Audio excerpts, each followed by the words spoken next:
Hi guys and welcome back to my channel. आज के video में हम लोग बात करेंगे इंटरमिटेंट फास्टिंग के बारे में और ये एक कंप्लीट गाइड होगा आपके लिए if you are a beginner. Intermittent fasting के मेरे बहुत सारे वीडियोस हैं। इंटरमिटेंट फास्टिंग 101 में मेरी पूरी प्लेलिस्ट है जिसमें मैंने आपके साथ शेयर किया है what I eat in a day, मुझे इंटरमिटेंट फास्टिंग ने कैसे बेनिफिट किया है और उसके क्या फायदे हैं, कब फास्ट करना चाहिए। A lot of topics have been covered in those videos. उस प्लेलिस्ट की लिंक मैं आई बटन में डाल दूंगी, आप प्लीज इसके बाद वो वीडियो देख लीजिए if you are interested in intermittent fasting. But क्योंकि मैंने वो वीडियोस डाले एंड उससे मुझे बहुत अच्छा रिस्पांस मिला एंड इनफैक्ट आजकल लोग यूट्यूब पे सर्च करते हैं Azra Khan intermittent fasting, so it was fair enough for me to share with you guys a beginner's guide of intermittent fasting. अगर आप कोई हो जो इंटरमिटेंट फास्टिंग के बारे में सुन रहे हो and you are willing to try intermittent fasting but आपके अंदर बहुत सारे सवाल है कि कब करे, कैसे करे, क्या खाए क्या ना खाए, तो ये पूरा जिस्ट होगा ये इंटरमिटेंट फास्टिंग के बारे में और उसके टाइप्स के बारे में, क्या आपको खाना चाहिए क्या नहीं खाना चाहिए, कब फास्ट ब्रेक करना चाहिए, ताकि आपका ये वन स्टॉप डेस्टिनेशन जब आप इस वीडियो से एग्जिट करोगे तो यू विल नो एवरीथिंग जो एक बिगिनर को मालूम होना चाहिए जब वो इंटरमिटेंट फास्टिंग स्टार्ट करने वाले हैं। Who am I to tell that? Well, मैं अजरा खान हूँ, ये मेरा चैनल है अजरा खान फिटनेस और मैंने around 25 kgs of weight lose किया इन द पास्ट 8 months और वो मैंने वेट लूज किया था बैक इन 2015। अब है 2019 और मैंने अपना वेट अभी तक मेंटेन किया हुआ है with the help of intermittent fasting. Plus जो लास्ट के मेरे 10 kgs वेट लूज होना बचा था उसको भी मैंने intermittent fasting accompanied with doctor Dikshit का डाइट प्लान उसको मिला के मिक्स करके मैंने अचीव किया अपना last 10 kgs of weight loss also. So that is why I am here to tell you guys I have experienced all of that. मैंने बहुत रिसर्च की है इंटरमिटेंट फास्टिंग के बारे में और मैं आज आपको बताऊंगी क्या क्या आपको पता होना चाहिए if you are trying to lose weight via intermittent fasting. Diary में I have mentioned each and everything so that I do not miss a point. So if I'm looking down, please bear with me. So guys, let's get started with the video where I tell you guys about the complete beginner's guide on intermittent fasting 2019. Let's get started. सबसे पहले हम लोग बात करेंगे what intermittent fasting actually is. So intermittent fasting को सुनते ही लोग बहुत ज्यादा इंटिमिडेट हो जाते हैं but it is nothing but a way of eating. ये किसी भी टाइप का डाइट नहीं है like people here egg diet और फ्रूट डाइट और water diet, salt diet and number of diets are available in the market and ये एक तरह का ईटिंग पैटर्न है। इसमें आपको स्टार्व नहीं करना है, इसमें आपको कैलोरीज नहीं काउंट करनी है, इसमें बस आपको एक वे ऑफ ईटिंग पैटर्न फॉलो करना है जिसकी वजह फास्टिंग स्टेज में रहोगे। और इसके दो हिस्से होते हैं, एक फास्टिंग विंडो, एक फीडिंग विंडो। इंटरमिटेंट फास्टिंग जब आप कर रहे हो तो आपको बस ये ध्यान रखना है कि जो आपने इंटरमिटेंट फास्टिंग का जो टाइप आपने चूज किया है उसमें जो फास्टिंग विंडो है उसमें आप कुछ ना खाएं और जो फीडिंग विंडो है उसमें ही अपनी सारी कैलोरीज कंज्यूम करें। तो that is the basic thing about intermittent fasting. लोग बहुत ज्यादा इंट्रीग हो जाते हैं और समझ में नहीं आता कि हम लोग कैसे भूखे रहेंगे और ये कैसा डाइट प्लान है, भूखे रहना पड़ेगा and all of that. But ऐसा नहीं है guys, it is just a way of eating.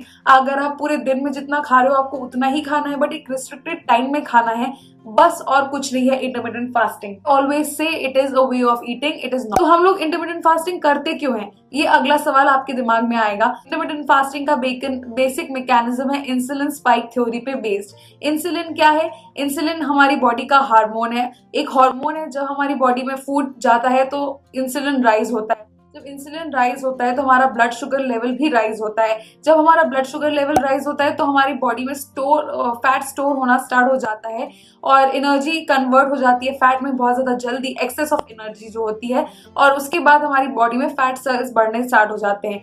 वहीं जब हम लोग इंटरमिटेंट फास्टिंग करते हैं तो जो हमारी इंसुलिन स्पाइक होगा वो एक लिमिटेड विंडो में होता है और बाकी टाइम हम लोग क्योंकि फास्ट कर रहे होते हैं तो इंसुलिन स्टेबल रहता है जिसकी वजह से हमारी बॉडी में फैट स्टोरेज का स्पीड कम हो जाता है। और इनफैक्ट जब हम लोग फास्ट कर रहे होते हैं तो उस वक्त हमारी बॉडी में जो एनर्जी रिक्वायर्ड होती है तो वो स्टोर्ड जो हमारे फैट से उससे हमारी बॉडी स्टोर्ड फैट को यूज करती है as energy to do an number of work जो भी हम लोग करते हैं।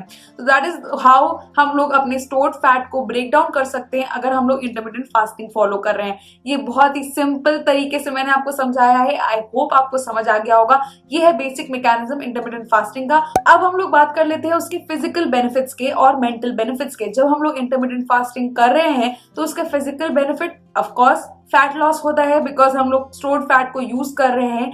सेकंड मोस्ट इंपॉर्टेंट बेनिफिट उसका ये होता है फिजिकल अपीयरेंस में कि जो आपका स्टबर्न फैट है वो इंटरमिटेंट फास्टिंग के थ्रू बहुत जल्दी निकल जाएगा। अगर आप वेट लॉस ऑलरेडी कर चुके हैं अच्छा खासा और आपको वेट लॉस प्लेटू हिट हो गया है, या तो फिर बेली फैट या कोई एरिया का फैट नहीं जा रहा है, तो अगर आप अपना डाइट प्लान चेंज करते हैं और इंटरमिटेंट फास्टिंग को इंट्रोड्यूस करते हैं अपने डाइट में, तो it will help you in breaking down your weight loss plateau, stubborn belly fat, and hence you will end up losing more weight. Intermittent fasting में एक प्रोसेस होता है ऑटोफेजी, बहुत ज्यादा स्पीड अप हो जाता है। और ऑटोफेजी क्या है?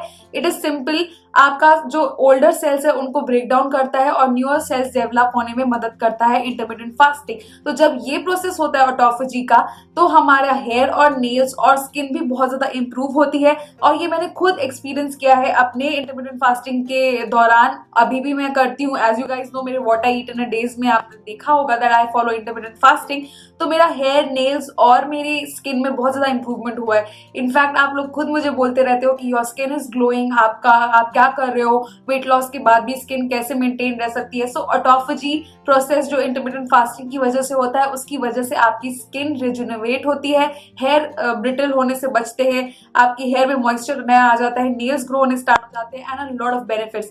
सो फिजिकल बेनिफिट्स बहुत है। Now let's come to the mental benefit. आपकी बॉडी बहुत ज्यादा फोकस्ड रहती है। हम लोग बहुत ज्यादा टाइम अपना कंज्यूम कर लेते हैं ये सोचने में कि क्या खाएं, कब खाएं, कैसे खाएं। But when you have a set eating pattern कि now I have to consume all my meals in just the 8 hour window और 6 आवर विंडो, जो भी विंडो आप अपनी चूज करोगे उस हिसाब से, तो ऑब्वियसली बाकी टाइम आपका जाएगा in doing something better, more productive, and आपके एनर्जी लेवल्स भी बहुत ज्यादा हाई रहेंगे। स्टार्टिंग जब आप करोगे इंटरमिटेंट फास्टिंग से, तो आपको लगेगा कि एनर्जी डाउन है आपकी, बिकॉज आपको आदत है इलैबोरेटली खाने की। आप खा उतना ही रहे हो जितना आप पहले खाते थे, बट आप वो एक रिस्ट्रिक्टेड टाइम में खा, लगेगा कि आप बहुत ज्यादा कम फूड कंज्यूम कर रहे हो, बट एक्चुअली में ऐसा नहीं होता है। एंड धीरे धीरे आपको रियलाइज होने लगेगा कि आपकी बॉडी बहुत ज्यादा एक्टिव है, आपकी बॉडी लेथार्जिक नहीं है। अक्सर खाने के बाद हम लोग डल, बोरिंग हो जाते हैं, स्पेशली दोपहर के टाइम। तो ये सब चीजें हम लोग अवॉइड करेंगे और mentally more alert, more aware रहेंगे। तो that is the mental benefit of intermittent fasting. ना अब हम लोगों ने जब जान लिया है कि इंटरमिटेंट फास्टिंग है क्या, तो अब हम लोग जान लेते हैं कि कितने टाइप के इंटरमिटेंट फास्टिंग होते हैं जिनमें से आप चूज कर सकते हैं। So according to my research, I came across 3 types of intermittent fasting जो मैं आपके साथ बताऊंगी। पहला है 16:8 का रेशियो, जो मैं फॉलो करती हूँ, जिसमें आपको 16 घंटे कुछ नहीं खाना और 8 घंटे में आपको अपने सारे मील्स लेने हैं। द सेकेंड वन इज 20:4 का रेशियो, जहां आपको 20 घंटे कुछ नहीं खाना होता और 4 घंटे में आपको अपने मील्स लेने होते हैं। एंड द थर्ड इज 5:2 का रेशियो, जहां आपको 5 दिन नॉर्मल खाना है एंड 2 दिन आपको 24 आवर्स का फास्ट करना है। So these are the 3 types of intermittent fasting. अब आप कंफ्यूज होंगे कि आपको कौन सा चूज करना चाहिए, एंड मैं भी कंफ्यूज थी। फिर मैंने सोचा, पहले हम लोग की आदत होती है, बेसिक क्या होता है हम लोग के दिमाग में कि सबसे टफ चीज चूज करेंगे तो बेहतर रिजल्ट्स मिलेंगे और जल्दी रिजल्ट्स मिलेंगे। इसी चक्कर में सबसे टफ चीज सबसे पहले चूज कर लेते हैं हम लोग, और उसके बाद we end up doing nothing, because ना टफेस्ट चीज एकदम से तो होगी नहीं, जब वो होगी नहीं तो हम लोग छोड़ देते हैं। So I would suggest you, if you are a beginner, तो आप 16:8 का रेशियो फॉलो करें। मैं 1 साल से इंटरमिटेंट फास्टिंग कर रही हूँ एंड मैं maximum up to 18 hours without eating जाती हूँ, उससे ज्यादा नहीं। वो भी मैक्सिमम होता है and it is like once और ट्वाइस अ वीक, उससे ज्यादा नहीं। सो मैं सजेस्ट आपको ये नहीं 1:2 का रेशियो ले लो जल्दी से फैट लॉस करने के लिए। Always give your body time, हमेशा अपनी बॉडी को आप टाइम दीजिए ताकि वो अडेप्ट कर सके जिस सिचुएशन में आप उसको डालना चाहते हैं। तो हमेशा ही आप इजी रास्ते से अगर आप जाओगे ना, हु सेड कि इजी रास्ता सक्सेसफुली आपको सक्सेस नहीं दे सकता? ऑफ कोर्स दे सकता है, just you have to be loyal and consistent to that रास्ता, that's it. So I would suggest if you are a beginner, which obviously अगर आप ये वीडियो देख रहे हैं तो आप एक बिगिनर हो इंटरमिटेंट फास्टिंग में, तो आप प्लीज 16:8 का रेशियो ही चूज करें। उसके बाद आप एक्सटेंड कर सकते हैं अपने फास्ट को अप टू 20 आवर्स। और फिर कभी अगर आप बहुत ज्यादा अडेप्ट हो जाओ, like I am doing intermittent fasting since a year, फिर भी मैं नहीं सोच सकती कि मैं 48 आवर्स के लिए मैं सिर्फ पानी और ग्रीन टी पी के रह लूं, मैं ऐसा नहीं कर सकती। तो मैं आप लोगों को भी नहीं recommend. Types of intermittent fasting हम लोगों ने बात कर ली, लेकिन अब आपको चूज करना है कि आपको क्या करना है। तो आप मेरी बात मानिए और ट्राई करिए 16:8 का रेशियो से, and then you start your fasting and see what your body requires. आप कितना ज्यादा अडेप्ट कर सकते हो और फिर वहां से उस तरीके से जाइए। नाउ गाइज, अब हम लोगों ने डिसाइड कर लिया कि हम लोगों को कौन सा ईटिंग पैटर्न फॉलो करना है इंटरमिटेंट फास्टिंग का। अब बात यहाँ आती है कि हम लोग स्टार्ट कैसे करें, हम लोग कैसे शुरुआत करें। Obviously it is very easy to say कि एक दिन बस डिसाइड कर लो और अगले दिन से स्टार्ट फास्टिंग, बट ऐसा नहीं होता है। हम लोगों को आदत है, एक बेसिक इंडियन, अगर मैं कहूँ इंडियन फैमिलीज में हमारी, तो हम लोग रात को अराउंड 10 साढ़े 10 बजे खाना खाते हैं और सुबह उठ के डायरेक्ट 7 बजे हम लोग की चाय हमें चाहिए होती है। ये एक टिपिकल इंडियन फैमिली जो मैंने अपने आसपास देखा है और मेरी फैमिली में जो होता है वो मैं आपको बता रही हूँ। I am not talking about everyone. तो अडेप्ट करने में ऑब्वियसली टाइम लगता है, तो give your body a time. आप एक हफ्ते का टाइम लीजिए और धीरे धीरे अपना ईटिंग को कम करना स्टार्ट कर दीजिए।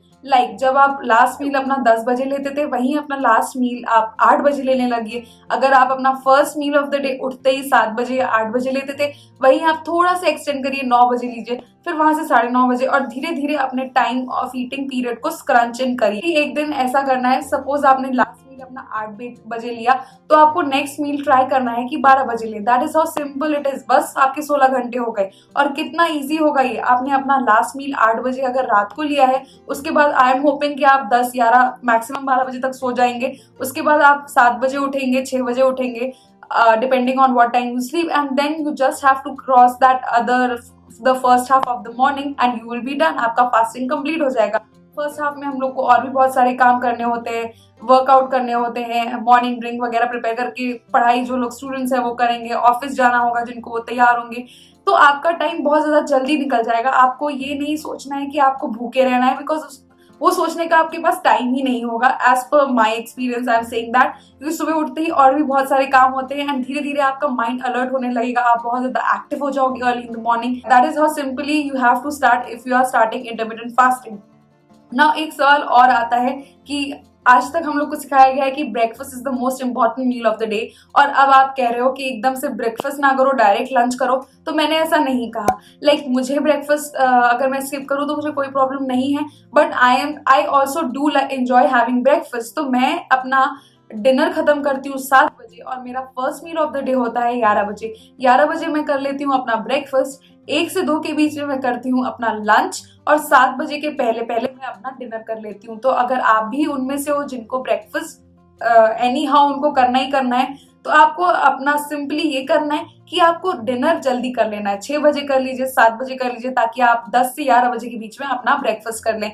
बट यू गाइज, इससे कोई फर्क नहीं पड़ता है। ब्रेकफास्ट क्या होता है? इट इज द टाइम जब आप अपना फास्ट ब्रेक करते हो, प्रोलॉन्ग रात को सोने के बाद एंड डिनर के बाद जब आप अपना फर्स्ट मील अगले दिन का लेते हो, उसको कहते हैं ब्रेकफास्ट। उसका इतना बड़ा हाइप बनाने की आई डोंट नो क्या इशू है, बट ऑब्वियसली ब्रेकफास्ट वही होता है। एंड अगर आपको फॉलो करना है इंटरमिटेंट फास्टिंग, तो आप जब भी अपना फास्ट ब्रेक करोगे, that will be your breakfast. तो इसमें इतना टेंशन लेने की जरूरत नहीं है कि आज तक हम लोगों को हर डाइटिशियन ने, हर जगह, हर हेल्दी ईटिंग ब्लॉग में हमने यही पढ़ा है कि ब्रेकफास्ट मिस नहीं करना चाहिए। तो आप नहीं कर रहे हो। You can never miss your breakfast, because breakfast is any how your time जब आप अपना फास्ट ब्रेक करो। I hope that makes sense.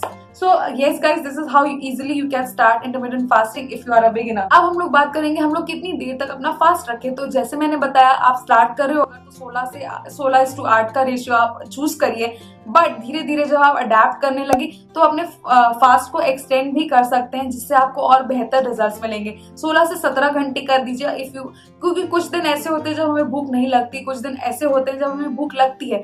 तो आपको सोचते नहीं रहना है कि बस 16 घंटे होने चाहिए।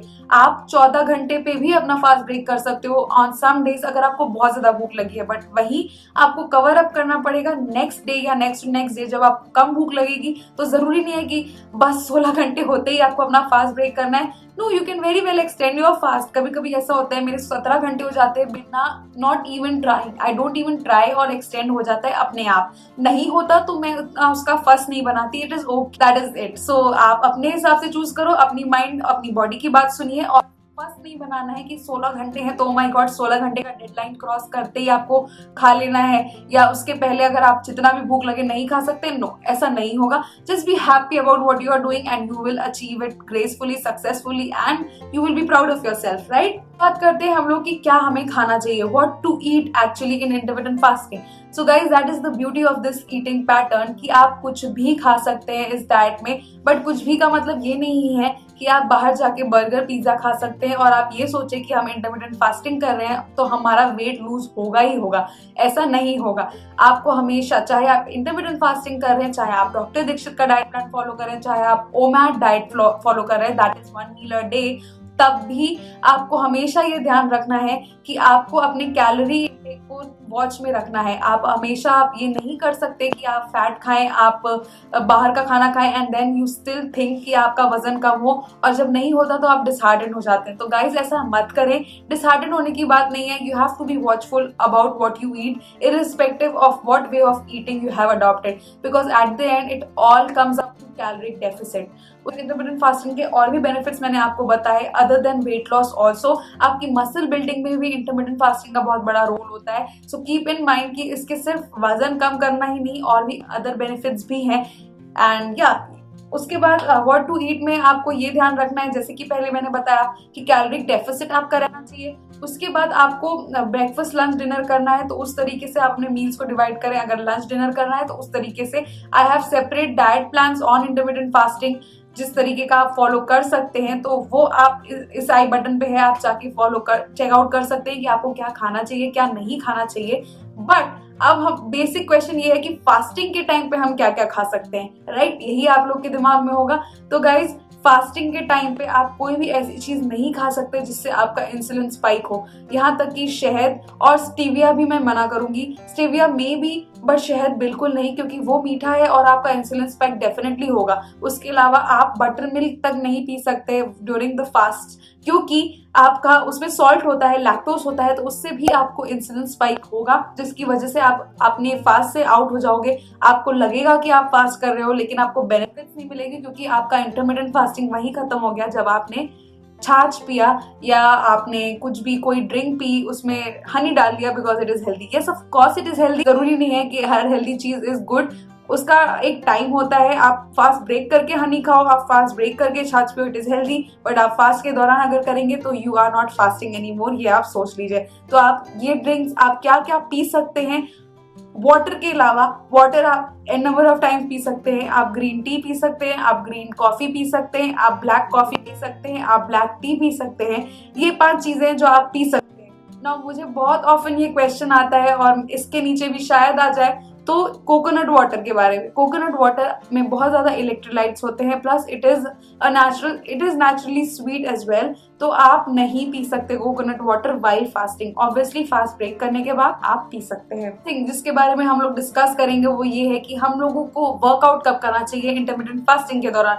नाउ गाइज, अगर आपको मैक्सिमम बेनिफिट्स चाहिए तो आपको मैं रिकमेंड करूंगी कि आप फास्टिंग के दौरान वर्कआउट करो। Like early in the morning आप अपना मॉर्निंग ड्रिंक लीजिए विदाउट हनी और स्टीविया और एनीथिंग। कोई भी मॉर्निंग ड्रिंक ले सकते हो। गर्म पानी ही सिर्फ पीना है तो वो पी सकते हो, लेमन वाटर पी सकते हो, मेथी पानी पी सकते हो, बहुत सारे डिटॉक्स वाटर्स जो भी आप कंज्यूम करते हो, ACV Apple cider vinegar P सकते हैं आप।